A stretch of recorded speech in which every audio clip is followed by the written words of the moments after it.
In the summer of 1944, as Allied forces pushed deeper into France, thousands of German soldiers were being captured and sent to prisoner-of-war camps. To most American officers, these camps represented victory. The prisoners had been disarmed. The battle was over. And the intelligence officers believed they were finally in a position to learn everything they needed to know about the German army. But one day, something unusual happened. A group of captured German soldiers began laughing. Not nervously. Not out of relief.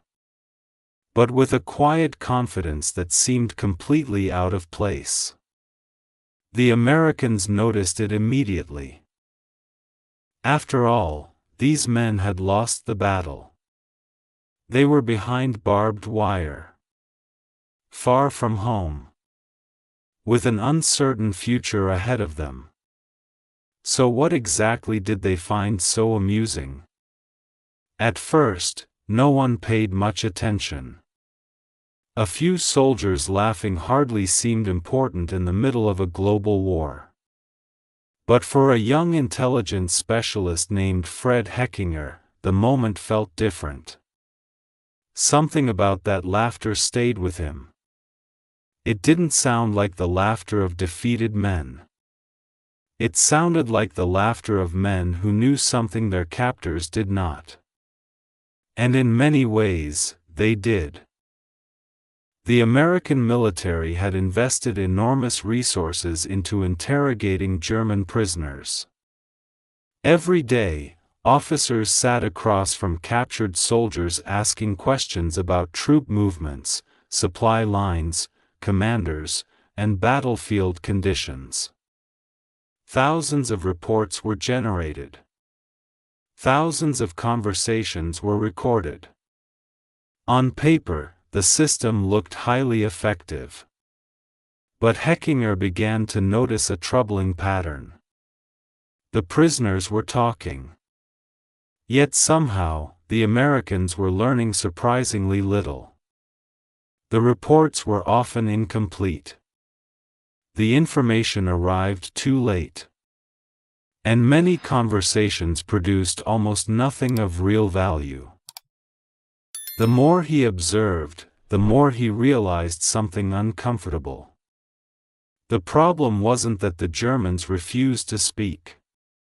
The problem was that the Americans didn't fully understand what they were hearing.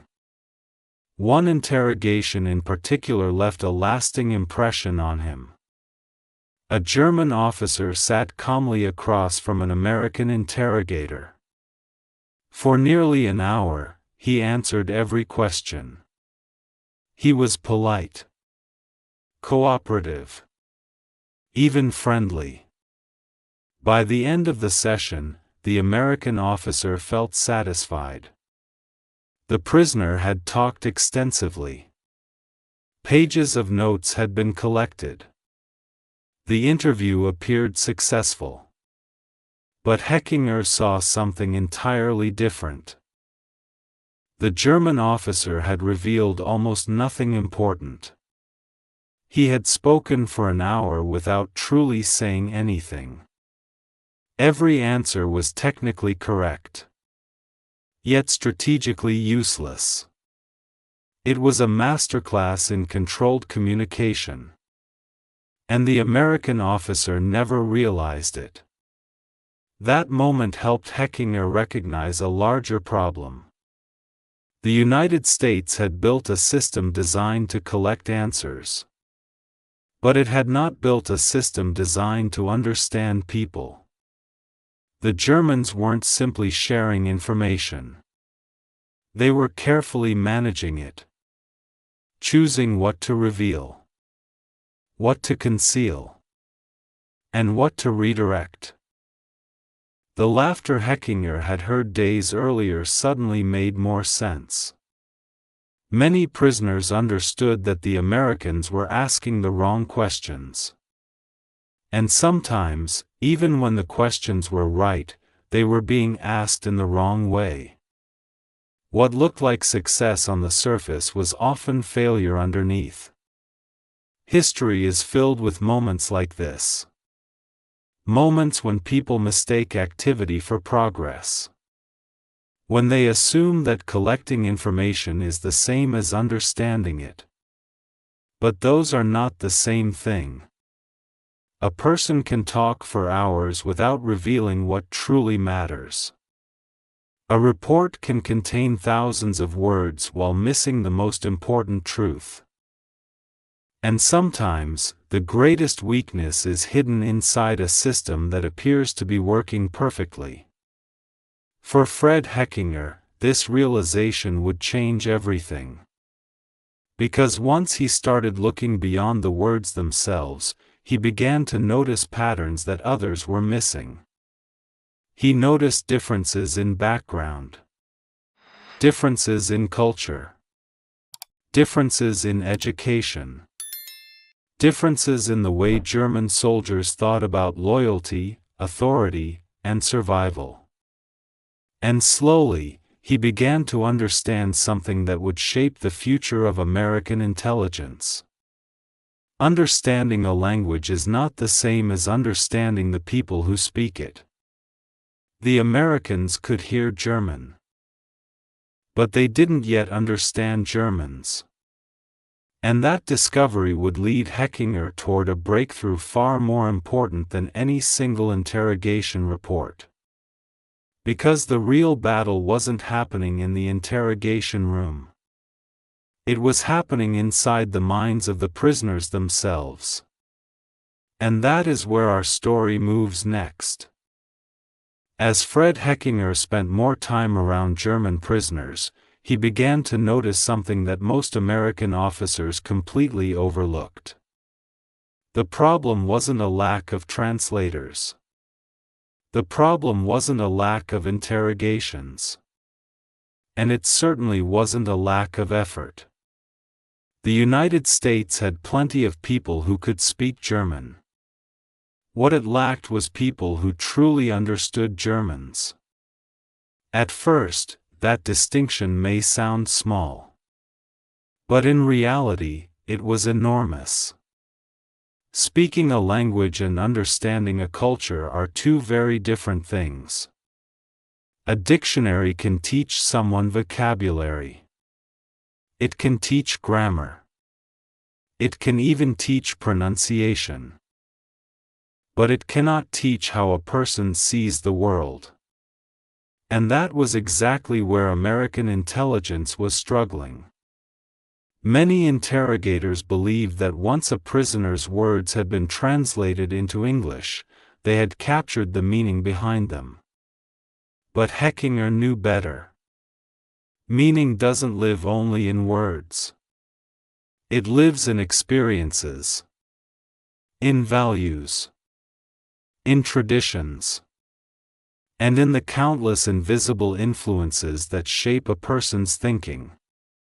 A German officer from an old Prussian military family viewed the world very differently from a young factory worker drafted into the army during the final years of the war. Yet many American interrogators approached both men in exactly the same way. To them, they were simply German prisoners. To Heckinger, they were entirely different individuals. One might respond to honor and military tradition. The other might care far more about family, survival, or the hope of returning home. Ask the same question to both men, and you might receive two completely different answers. Use the same strategy on both men, and one of them would almost certainly shut down. The more Heckinger observed, the more he realized how much valuable information was being missed. One day, he watched an interrogation that seemed successful from every possible angle. The American officer was professional, polite, respectful. The prisoner answered every question without hesitation. By all appearances, the interview was going well. But as Heckinger listened carefully, he noticed something unusual. The German officer was controlling the entire conversation. Every response sounded informative. Yet none of it revealed anything truly important. The prisoner wasn't refusing to cooperate. He was guiding the conversation away from anything meaningful. And he was doing it so skillfully that the interrogator never noticed. Afterward, Heckinger made a simple observation. The German officer had spoken constantly. But he had communicated almost nothing. That realization stayed with him. Because it exposed a deeper truth. The Americans were listening to the words. The Germans were managing the meaning. And there was a huge difference between the two. As time passed, Heckinger began paying closer attention to details that others ignored. Accents, regional expressions, social behavior, small clues hidden within ordinary conversations. A soldier from Bavaria often sounded different from a soldier from Hamburg. A career officer carried himself differently from a conscript. A devoted Nazi spoke differently from someone who had simply been swept into the war. These differences mattered. Not because they were interesting, but because they revealed motivation. And motivation often tells you more than information itself. History repeatedly shows that understanding people is often more valuable than understanding facts. Facts tell us what happened. People tell us why it happened. And if you understand the why, you can often predict what comes next. That lesson extends far beyond the battlefield. Business leaders face it. Diplomats face it. Parents face it. Anyone who works with people eventually learns the same truth. You can hear someone's words perfectly and still misunderstand them completely. Real understanding requires something deeper. It requires seeing the world through another person's eyes. That was the gift Fred Heckinger brought to American intelligence. He didn't simply translate German. He translated Germans. And that ability would soon become one of the most valuable weapons the United States possessed. Because as he continued studying the prisoners, he discovered something even more remarkable. Some of the people best equipped to understand Germany weren't American-born at all. In fact, many of them had once called Germany and Austria home. And the very people Hitler had driven away were about to become some of his most dangerous enemies. When most people think about war, they think about armies. They think about tanks, aircraft, weapons, and battlefields. But sometimes, the most powerful weapon a nation creates is one it never intended to create at all. For Adolf Hitler, that weapon was the very people he forced to leave Germany and Austria. Long before the Second World War reached its peak, thousands of families had already made a difficult decision. They left behind their homes, their businesses, their careers, and in many cases, generations of family history. Some fled because they were Jewish. Others fled because they opposed the Nazi regime. Many simply understood what was coming and realized they could no longer stay. For those families, leaving was not an adventure. It was a loss. A painful separation from everything familiar. Among them was a young man named Fred Heckinger.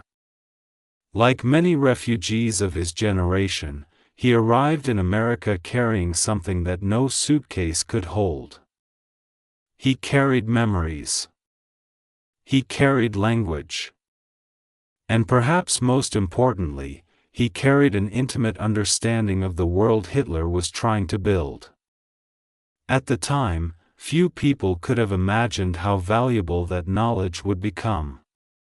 When war finally erupted across Europe, the United States suddenly faced a problem.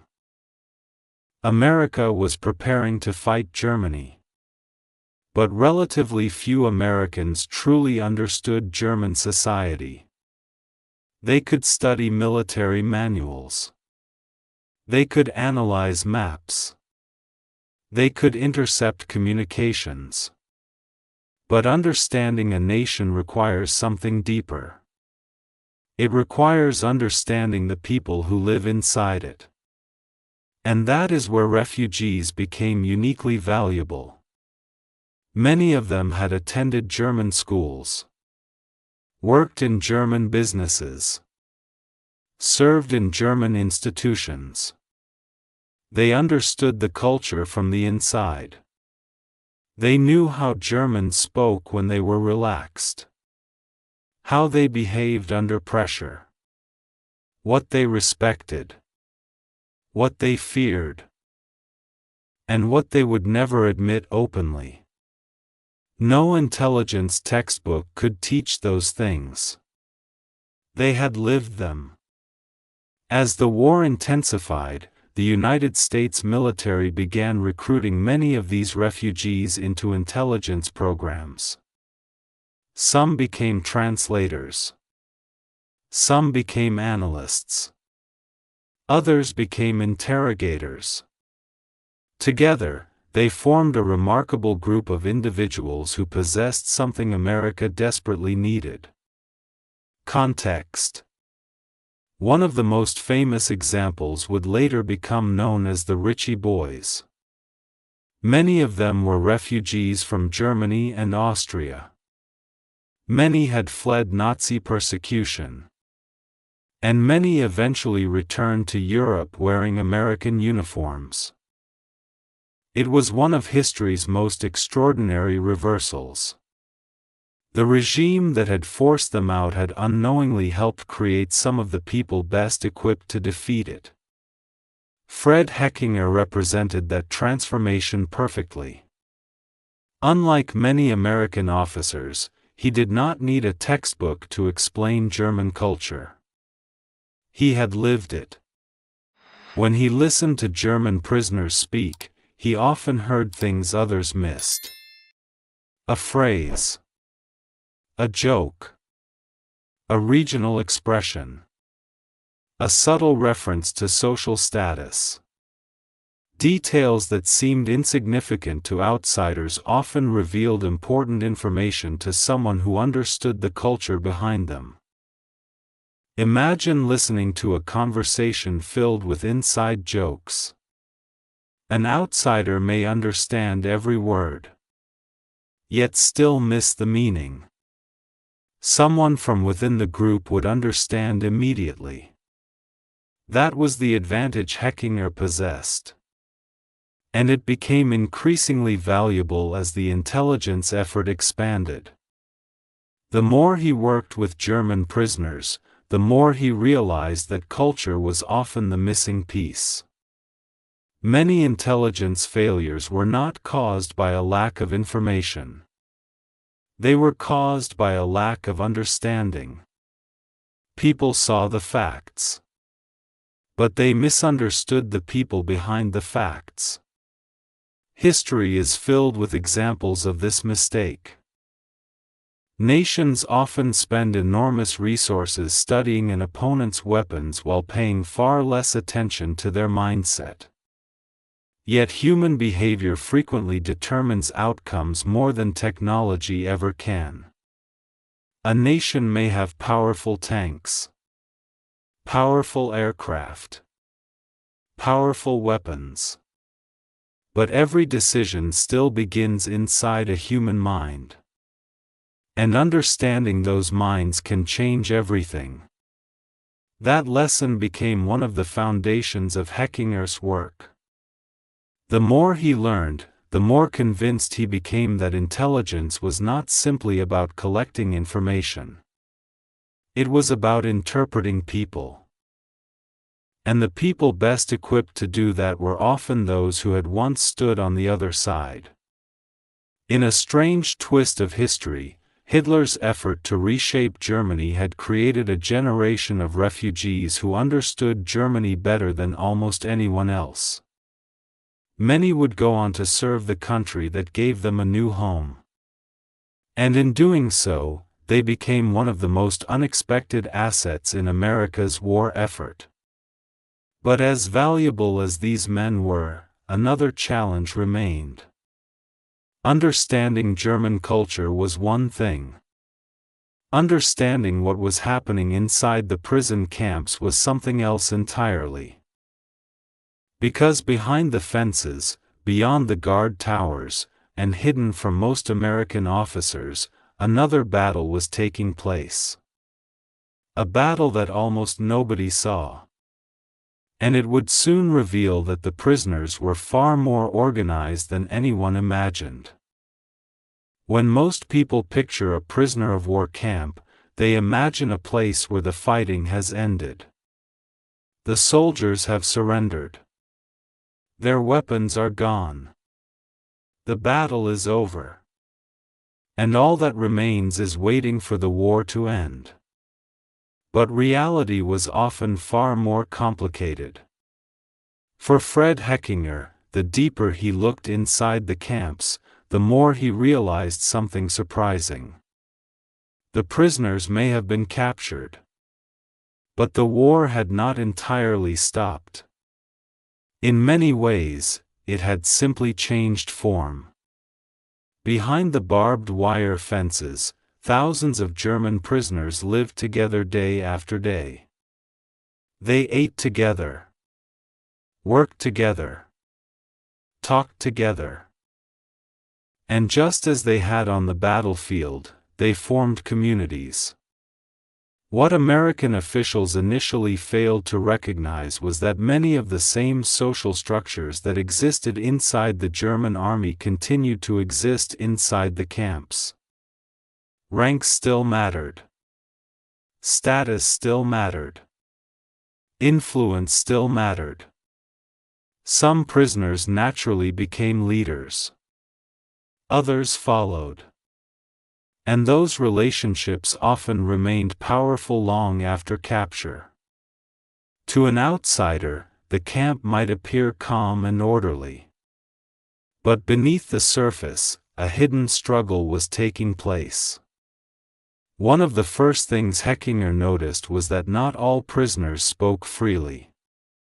Some seemed cautious. Almost nervous. Even when no American officer was present.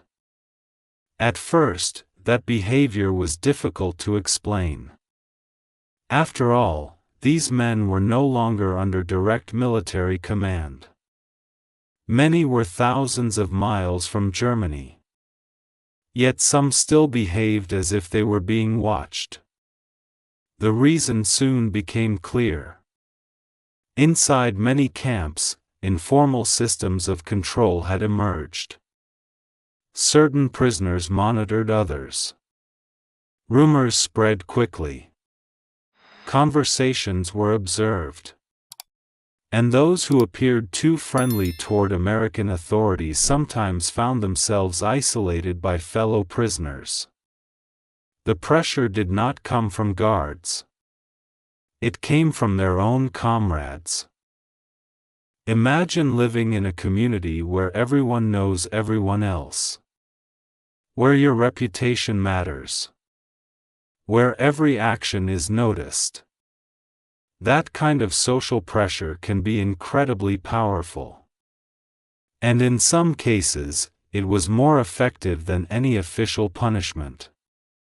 A prisoner who cooperated too openly risked being labeled disloyal. A man who criticized Hitler too strongly might suddenly find himself excluded from social groups. Others simply learned that staying quiet was the safest option.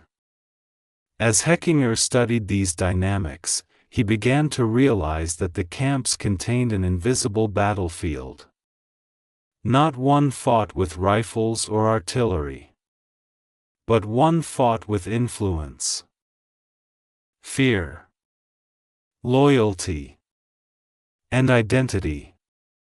Some prisoners remained fiercely loyal to the Nazi regime, even after Germany's military situation had begun to deteriorate. Others had grown deeply disillusioned. They questioned the war, questioned the leadership, and questioned whether Germany could still win. These competing beliefs created tensions that many American officials never fully appreciated. The camps were not simply collections of prisoners. They were miniature societies. And like any society, they contained divisions, conflicts, leaders, followers, and hidden power structures. One incident particularly reinforced Heckinger's concerns. A prisoner who had previously spoken openly suddenly became quiet. Almost overnight. His behavior changed completely. When investigators looked more closely, they discovered he had become the target of pressure from fellow inmates. No American officer had threatened him. No guard had intervened. The change came entirely from within the prisoner community itself. Moments like this taught Heckinger an important lesson. If intelligence officers wanted honest information, they first had to understand the environment in which prisoners lived. Information never exists in isolation. People are influenced by those around them, by social expectations, by fear of judgment, and by the desire to belong. That truth remains relevant far beyond wartime prison camps. Even today, people often adjust what they say depending on who is listening. The opinions they express in public may differ from what they believe in private. Understanding that difference is often the key to understanding human behavior itself. For Heckinger, these discoveries led to an important conclusion. Traditional interrogations could only reveal part of the picture. A prisoner sitting across from an officer was rarely speaking in a vacuum. He was carrying the influence of his peers, his background, his loyalties, and his fears into every conversation. If American intelligence truly wanted to understand what prisoners knew, they needed a way to observe what happened when the interrogators were gone. When the formal interviews ended. When the guards walked away. And when prisoners believed nobody was listening. Because those unguarded moments might reveal more than any interrogation ever could. That realization would soon inspire one of the most innovative intelligence programs of the entire war. A program built on a simple but revolutionary idea. Sometimes the most valuable information comes from conversations people never intended anyone else to hear. By late 1944, Fred Heckinger had reached a conclusion that would change the course of his work. The problem was not that German prisoners refused to talk. In fact, many of them talked constantly. The real problem was where they talked. Inside interrogation rooms, prisoners were careful. Every word was measured. Every answer was calculated. Every conversation took place with the full awareness that an intelligence officer was listening. But human beings are different when they believe no one is watching. And Heckinger understood that better than most. The more he studied prisoner behavior, the more he noticed a simple pattern. Formal interrogations often produced limited results. Yet the most revealing information frequently appeared during ordinary conversations between prisoners themselves. Around dinner tables. Inside barracks. During card games. Or late at night when guards had disappeared and exhaustion lowered people's defenses. Those were the moments when soldiers stopped performing and started being themselves. The idea that emerged from this observation was remarkably simple. Instead of forcing information out of prisoners, why not allow them to reveal it naturally? Today, that concept may sound obvious. But at the time, it represented a major shift in thinking. For generations, intelligence gathering had focused heavily on direct questioning. Ask enough questions. Apply enough pressure. Collect enough answers. And eventually the truth would emerge. Heckinger was beginning to suspect that the opposite might be true. Sometimes the less you asked, the more you learned.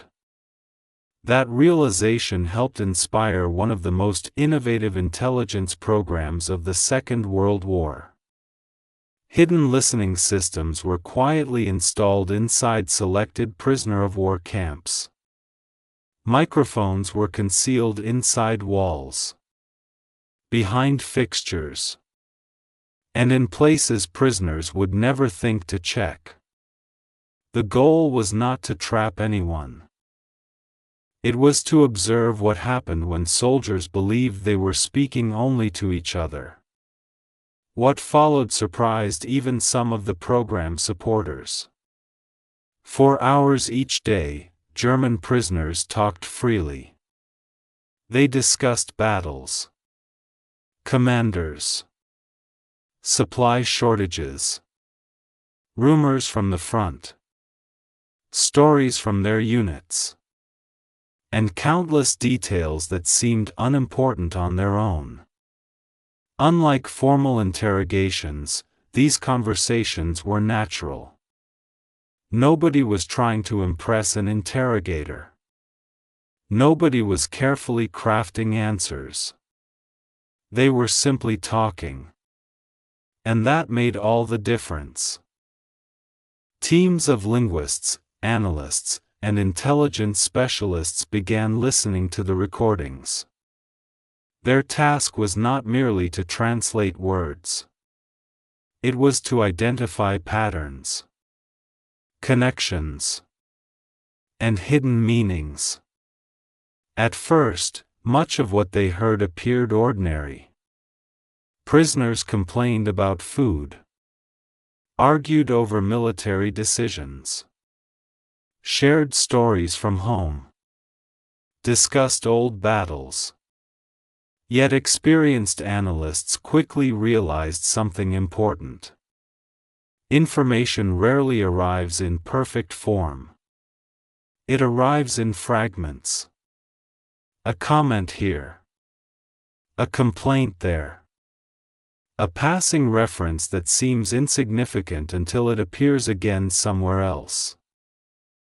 One prisoner might mention fuel shortages. Another might complain about delayed supplies. A third might describe vehicles sitting idle. Individually, none of these comments seemed remarkable. Together, they painted a picture of growing logistical problems inside the German military. This was exactly what Heckinger had hoped to find. Not dramatic confessions.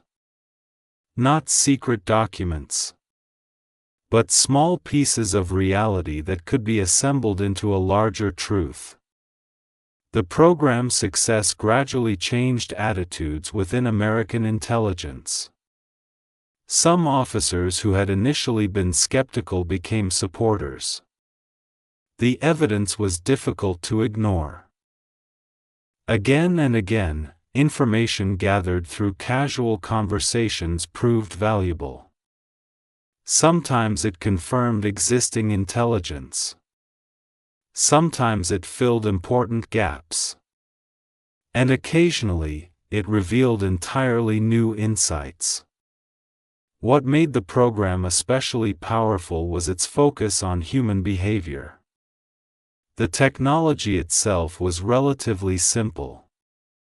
The real breakthrough came from understanding psychology. People behave differently when they feel safe. They speak differently around friends than around authorities. They reveal priorities, frustrations, fears, and assumptions without realizing it. Heckinger understood that intelligence was not just about collecting information. It was about creating conditions where information could emerge naturally. That lesson remains relevant even today. Whether in intelligence work, business, leadership, or everyday relationships, people often reveal more through ordinary conversations than through direct questioning. The most valuable insights frequently appear when no one is trying to provide them. As the listening program expanded, the volume of information grew rapidly. Transcripts filled filing cabinets. Analysts worked long hours searching for patterns. And every day, new fragments were added to an increasingly detailed picture of the German war effort. Yet the most important discovery was still ahead. Because analysts soon realized that the greatest intelligence breakthroughs were not coming from dramatic revelations. They were coming from casual conversations that seemed completely meaningless at first glance. And those ordinary conversations would soon become one of the richest intelligence gold mines of the entire war. There is something fascinating about human nature. The most important secrets are rarely revealed during the most intense moments. More often, they emerge during the most ordinary ones. As Fred Heckinger and his team began reviewing thousands of hours of recorded conversations, they expected to uncover military secrets. Detailed battle plans. Operational orders. Perhaps even direct discussions of future German actions. Instead, what they heard sounded surprisingly ordinary. Prisoners talked about food. They talked about home. They complained about the weather. They argued about politics. They shared stories from the front. And they spent countless hours discussing the everyday frustrations of military life. To an outsider, most of these conversations appeared completely useless. In fact, many listeners would have dismissed them after only a few minutes. But Heckinger listened differently. He understood that intelligence is often hidden inside details that seem unimportant. A single conversation might reveal very little. But hundreds of conversations could reveal patterns. And patterns often tell a much larger story. Imagine trying to understand a city by looking through a single window. Your view would be limited. Incomplete. Perhaps even misleading. Now imagine looking through hundreds of windows at the same time. Suddenly, a much clearer picture begins to emerge. That was exactly how Heckinger approached intelligence. He was not searching for isolated facts. He was searching for connections. One prisoner might casually mention that his unit had struggled to obtain fuel. Another might complain about supply trucks arriving late. A third might describe armored vehicles sitting idle because replacement parts were unavailable. None of these comments sounded dramatic. None appeared particularly important. Yet together, they pointed toward a growing logistical crisis inside the German military. The same pattern appeared again and again. A soldier would tell a story. Another would add a detail. Someone else would unknowingly confirm it days later. Gradually, fragments became evidence. And evidence became understanding. One particularly revealing example involved repeated references to troop movements.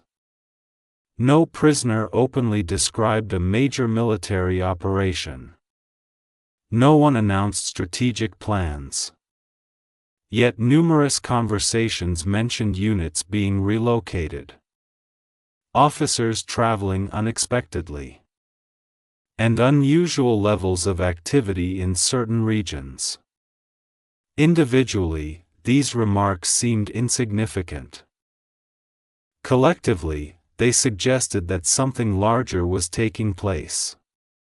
The real breakthrough came when analysts learned to focus not only on what prisoners said, but also on what they repeatedly talked about. People naturally return to subjects that matter to them. If dozens of prisoners from different units complained about the same problem, that problem was probably real. If soldiers from separate locations described similar shortages, analysts paid attention. The goal was never to rely on a single source. The goal was to identify recurring themes. This approach transformed the listening program. Instead of hunting for dramatic revelations, analysts began building intelligence through accumulation. Small details. Repeated many times. Viewed from different angles. Confirmed by independent sources. In many ways, it resembled assembling a massive puzzle. No individual piece explained the entire picture. But every piece helped reveal a little more. One day, a prisoner might mention poor morale within his unit. The following week, another prisoner from a different region might describe similar frustrations. Soon, analysts began noticing a broader trend. The issue was not isolated. It was widespread. And understanding morale could be just as valuable as understanding troop strength. After all, wars are not fought by machines. They are fought by people. And people carry emotions wherever they go. Fear. Fatigue. Frustration. Hope. Determination. These human factors often influence events far more than statistics on a battlefield map. This realization became one of the most important lessons of the entire program.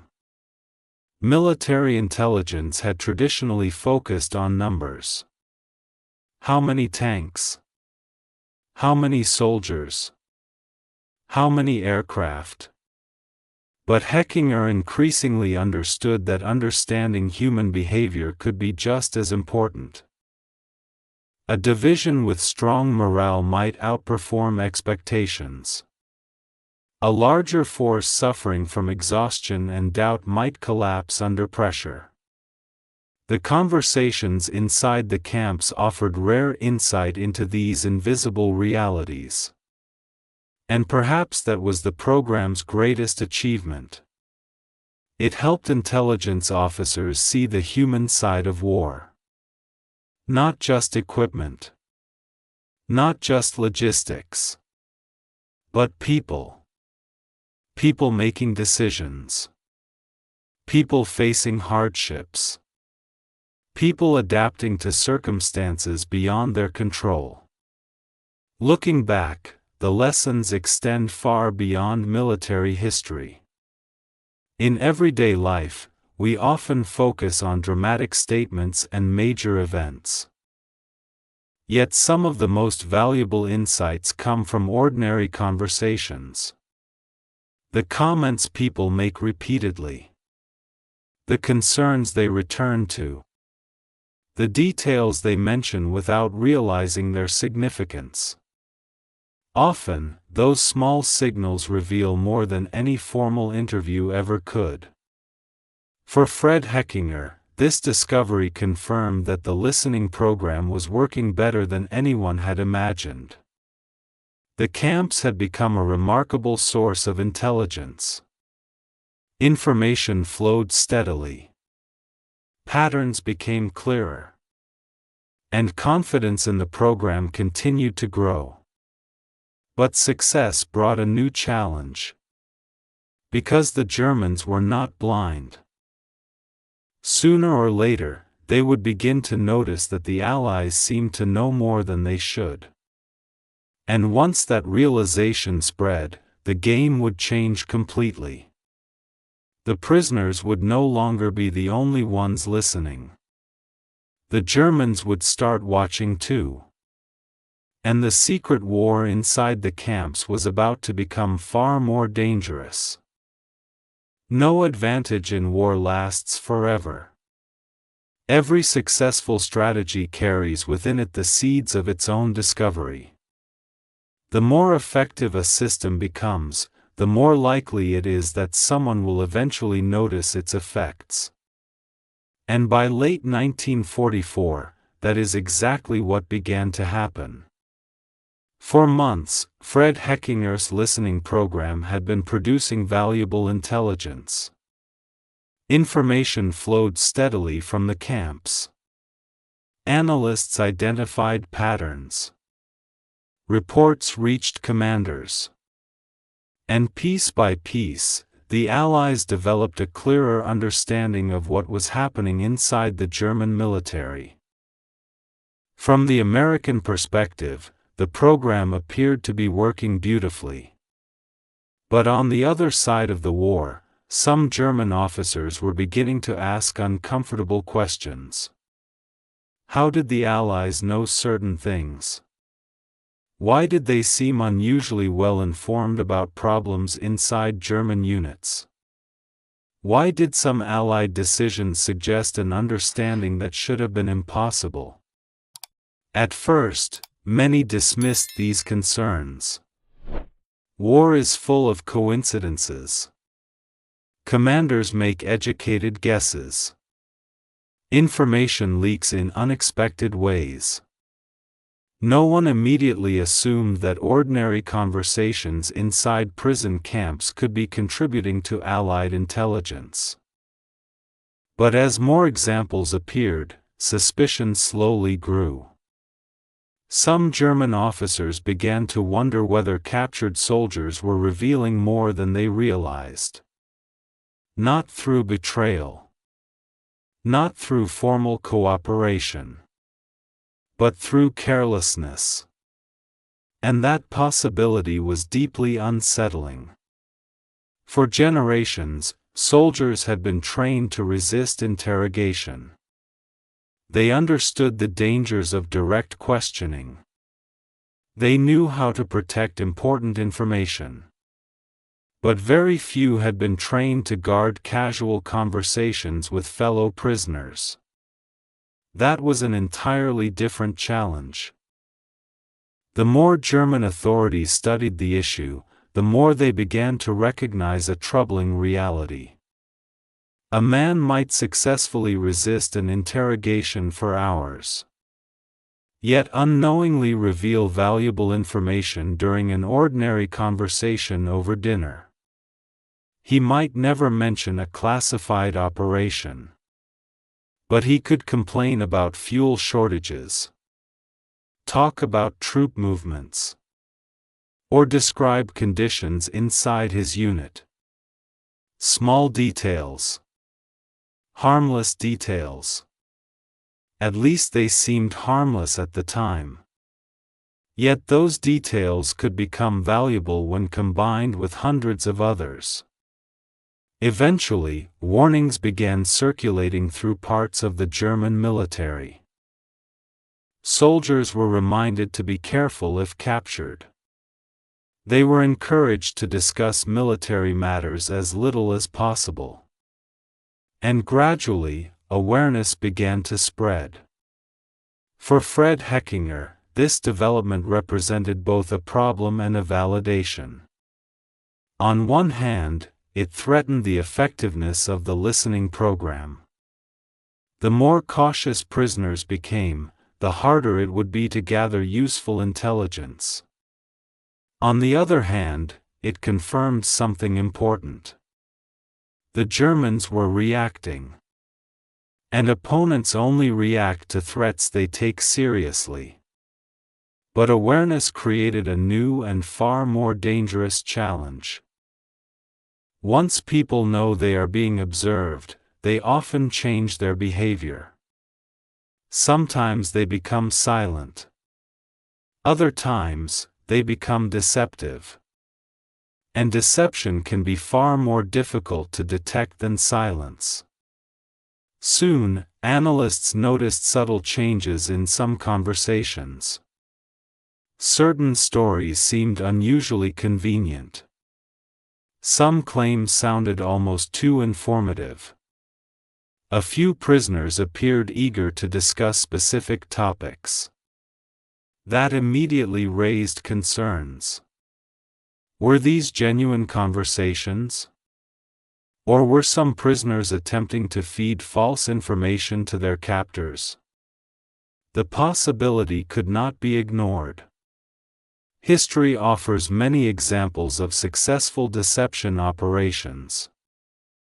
Military leaders have always understood that misleading an enemy can be just as valuable as defeating them directly. A carefully placed lie can change decisions, redirect resources, and create confusion. The German military understood this principle as well as anyone. If Allied intelligence was listening, then perhaps those listeners could be manipulated. Perhaps they could be encouraged to believe things that were not true. This possibility forced Heckinger and his team to rethink their approach. Collecting information was no longer enough. Now they had to evaluate it more carefully than ever before.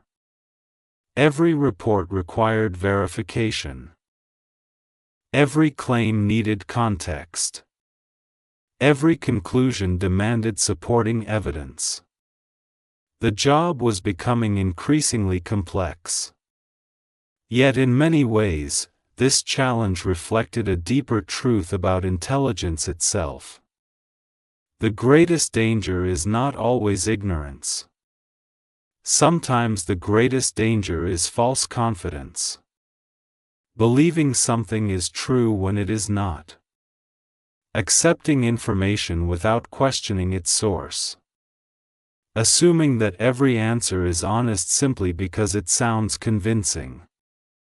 Heckinger understood that effective intelligence required skepticism. Not cynicism. Not distrust of everything. But a willingness to question assumptions. To test conclusions. And to remain open to the possibility that appearances might be misleading. That lesson extends far beyond wartime intelligence.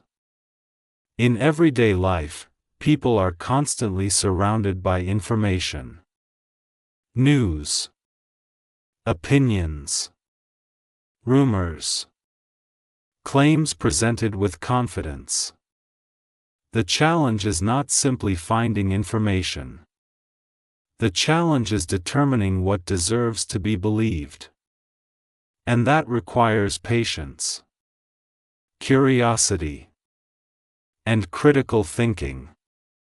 As the months passed, the secret war inside the camps became increasingly sophisticated.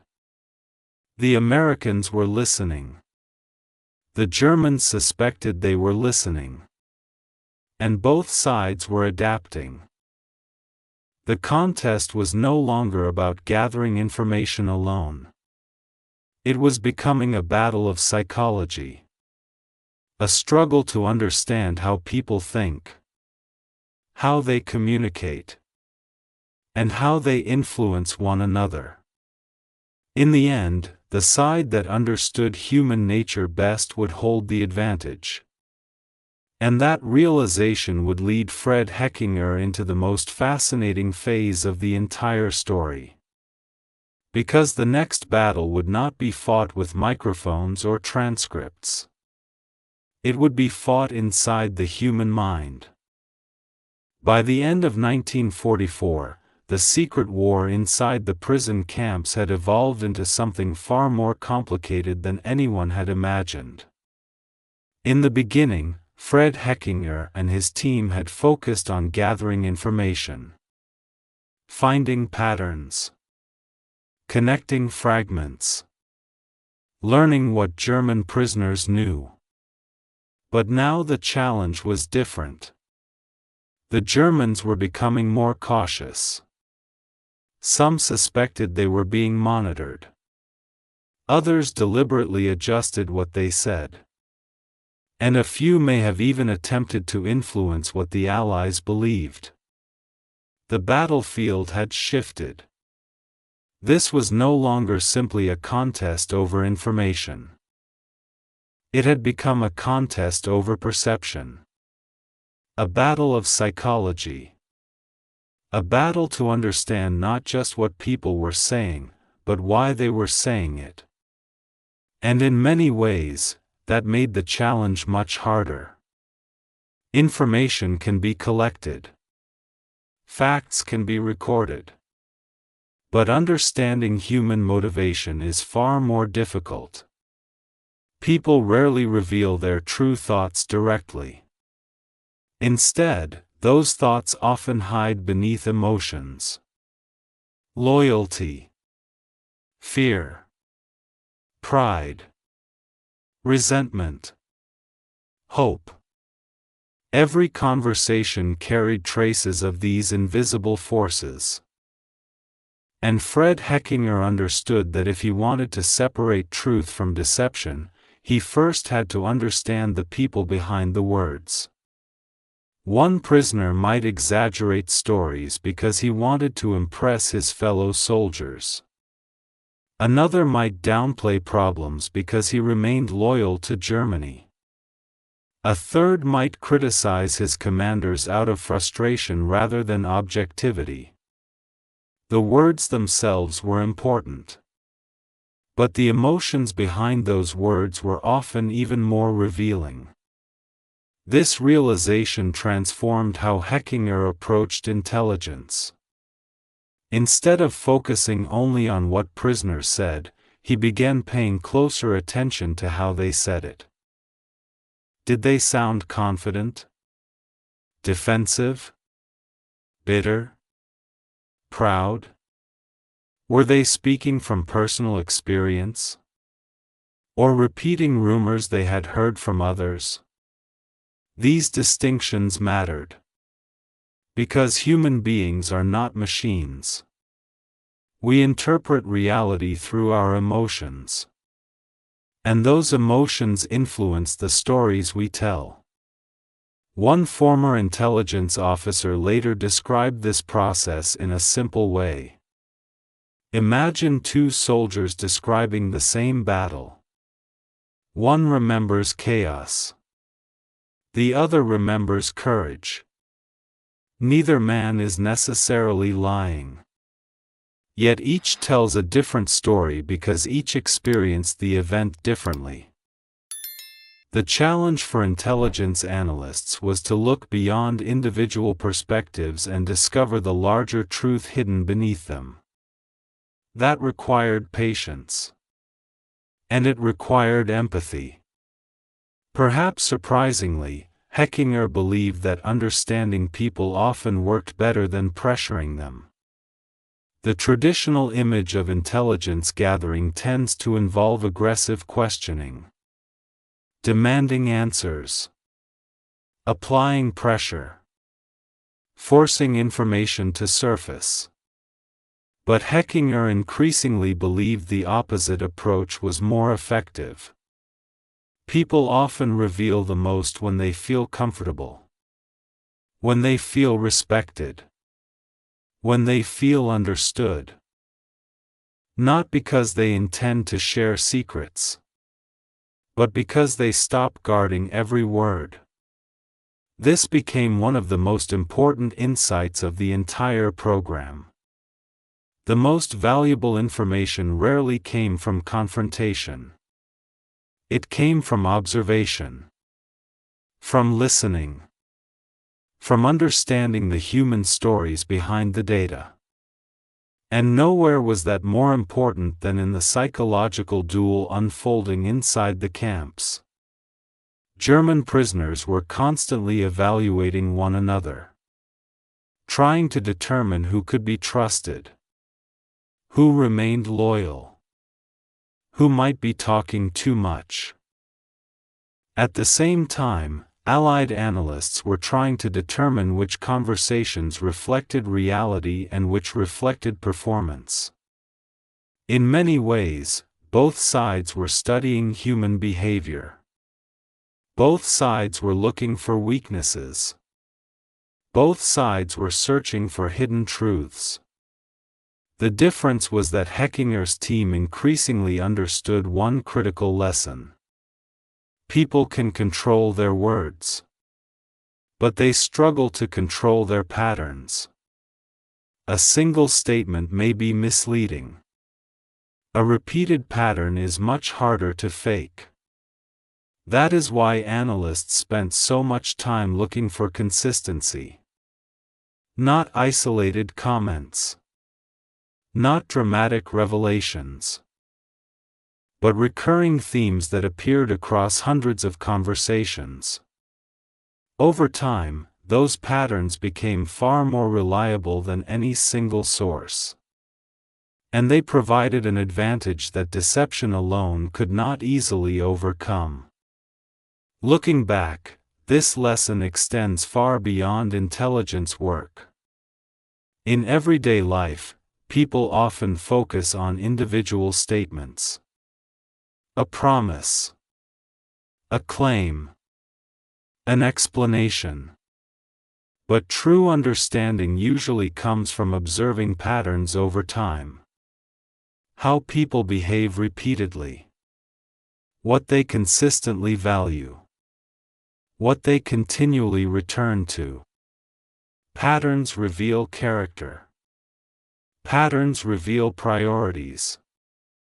And patterns often reveal truth. For Fred Heckinger, that understanding became one of his greatest strengths. He learned that intelligence was not simply about gathering facts. It was about understanding people deeply enough to recognize which facts mattered. That insight helped his team navigate one of the most complex psychological contests of the war. And ultimately, it allowed them to continue producing valuable intelligence even as German awareness increased. Yet the true value of their work would soon face its greatest test. Because all intelligence programs eventually confront the same question. Do they actually make a difference? Can information gathered in quiet prison camps influence events unfolding on distant battlefields? Can small conversations help shape the outcome of major military operations? For Fred Heckinger and his team, that answer would arrive during one of the most dramatic campaigns of the entire war. A brutal winter battle fought in the forests of Belgium and Luxembourg. A battle that would become known to history as the Battle of the Bulge. And there, the hidden intelligence gathered behind barbed wire would finally be tested against the harsh realities of war itself. By the winter of 1944, many people believed the war in Europe was entering its final chapter. The Allies had liberated much of France. German forces were retreating across multiple fronts. And to many observers, the outcome seemed increasingly inevitable. Germany was losing. The only question appeared to be how long the collapse would take. But history has a way of surprising even the most confident predictions. And Adolf Hitler still had one final gamble left to play. Deep within the dense forests of the Ardennes, German forces were secretly assembling for a massive counteroffensive. The operation was bold, risky, and extraordinarily ambitious. Hitler hoped to split the Allied armies, capture the vital port of Antwerp, and force the Western Allies into a negotiated settlement. It was one of the most daring plans of the entire war, and one of the last opportunities Germany would have to change its fate. When the attack began in December, it caught many Allied units by surprise. Snow covered the forests. Thick fog grounded much of the Allied air force. Communication became difficult. Visibility was limited. And German armored units pushed forward with remarkable speed. For a brief moment, it seemed possible that Hitler's gamble might actually succeed. The shock was so severe that many American soldiers later described those first days as some of the most chaotic of the entire war.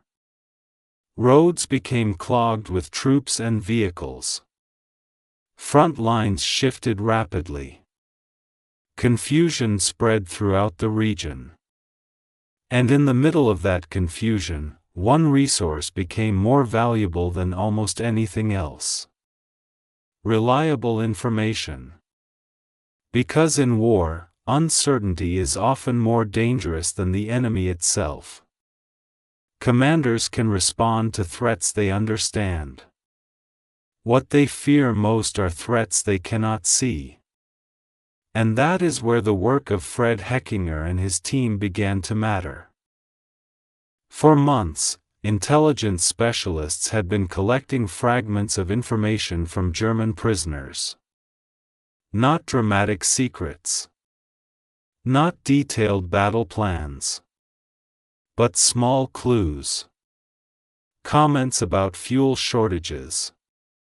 Conversations about unit movements. Complaints about transportation problems.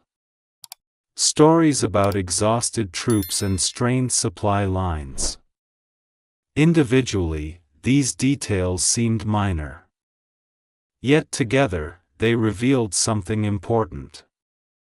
They exposed the limitations facing the German military. Even as Germany prepared for its largest offensive in months, serious weaknesses remained beneath the surface. The German army could still strike hard. But sustaining that effort would be far more difficult. Fuel remained scarce. Supplies remained limited. And logistical problems continued to grow.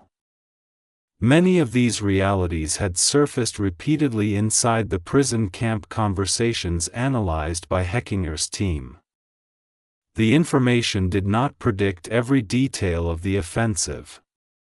No intelligence system could do that. But it helped create a broader understanding of Germany's capabilities and constraints. And sometimes that understanding is more valuable than predicting a single event. One of the most important lessons in military history is that strength and weakness often exist at the same time. An army may be capable of launching a powerful attack, yet still lack the resources needed to sustain it. A commander may appear confident, yet secretly face serious limitations. The challenge is recognizing both realities simultaneously. That was exactly what intelligence analysts were trying to do. As the Battle of the Bulge unfolded, reports from multiple sources began confirming what many analysts already suspected. German forces had achieved surprise. They had achieved momentum. But maintaining that momentum would become increasingly difficult. The further they advanced, the more pressure they placed on their own supply system. Every mile required fuel, ammunition, food, replacement parts, and transportation. The very issues that prisoners had discussed for months now appeared on the battlefield itself. Gradually, the situation began to shift. The weather improved. Allied aircraft returned to the skies. German supply shortages became more severe. And the offensive slowly lost momentum. The battle remained fierce. The casualties remained staggering. But the opportunity Hitler had hoped for began slipping away. Looking back today, no serious historian would claim that Heckinger's listening program alone determined the outcome of the Battle of the Bulge. Wars are never decided by a single factor. Victory came from countless contributions. The courage of soldiers. The decisions of commanders. Industrial production. Logistics. Weather. And countless sacrifices made by ordinary people. Yet intelligence played an important role. Because information helps leaders make better decisions. And better decisions save lives. The conversations recorded inside prison camps may have seemed insignificant when they were first spoken. A complaint about fuel. A remark about transportation. A casual observation about morale.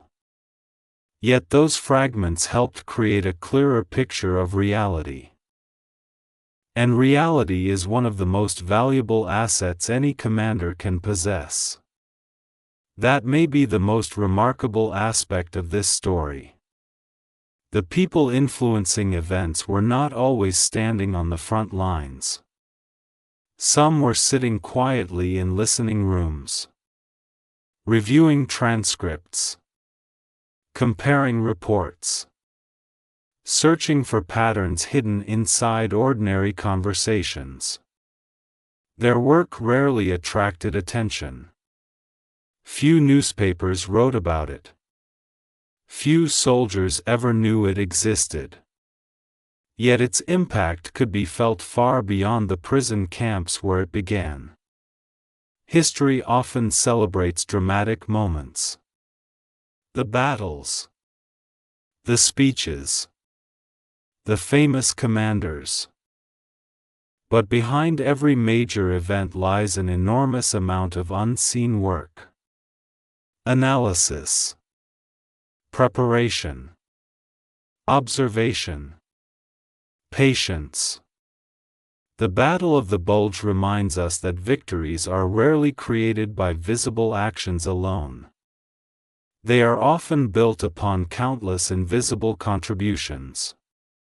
And for Fred Heckinger, that realization carried special meaning. Because while the battle would eventually end, the lessons learned from his program would not. The war was approaching its conclusion. Germany's defeat was becoming increasingly certain. But the influence of what Heckinger had helped create was only beginning. The methods developed during those years would shape intelligence work for decades to come. And they would ensure that one quiet observer's insights would continue to influence history long after the guns fell silent. Yet perhaps the most surprising part of the story is this. Despite everything he helped accomplish, very few people would remember his name. And that brings us to the final chapter. The story of a man whose impact was enormous. but whose recognition was remarkably small. A man history almost forgot. When the Second World War finally came to an end, the world naturally focused on its most visible heroes. Newspapers celebrated famous generals. Crowds gathered to welcome returning soldiers. History books filled their pages with great battles and dramatic victories. Names like Eisenhower, Patton, Montgomery, and MacArthur became known across the world. And rightly so. Their decisions shaped the course of the war. Their leadership influenced millions of lives. But history has always had a habit of overlooking certain people. Not because their contributions were small, but because their work happened quietly, behind closed doors, far from cameras and headlines. Fred Heckinger was one of those people. Unlike the famous commanders of the war, he never stood atop a tank addressing cheering crowds. He never became the face of a major military campaign.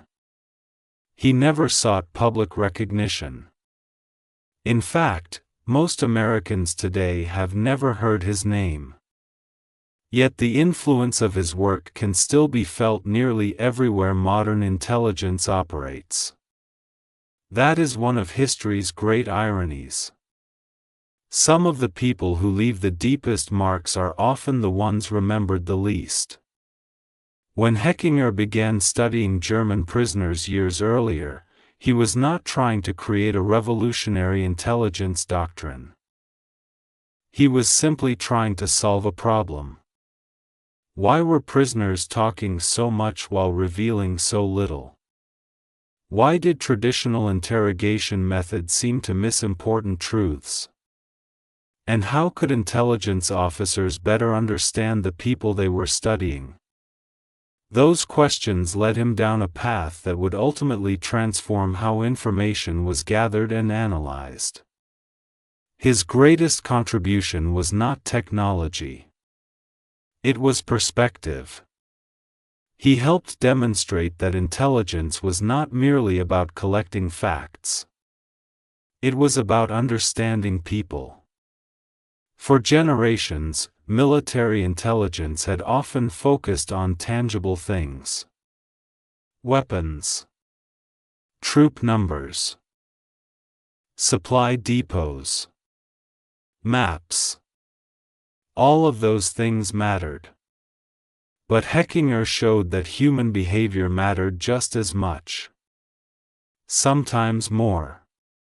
Because every military decision begins with a human decision. Every order is given by a person. Every strategy is created by a person. Every success and every failure can often be traced back to the motivations, fears, and assumptions of individuals. Understanding people was not a secondary skill. It was central to understanding the war itself. That lesson did not disappear when peace returned. In fact, it became even more important.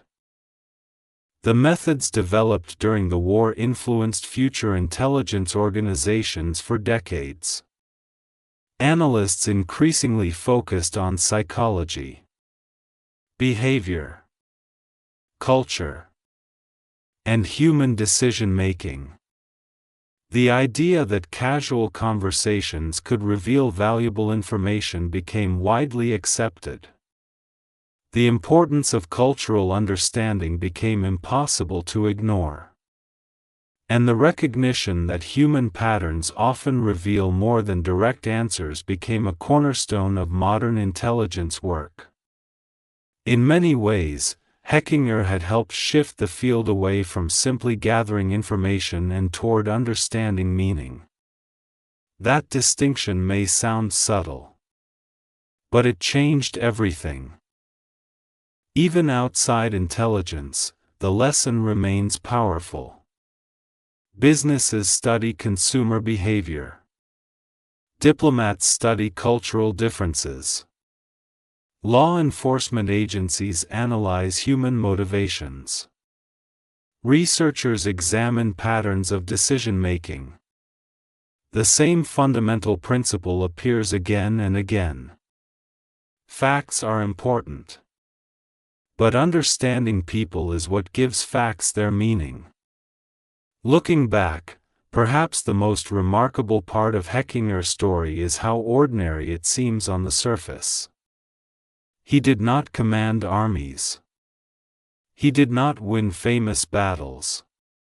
He did not possess extraordinary political power.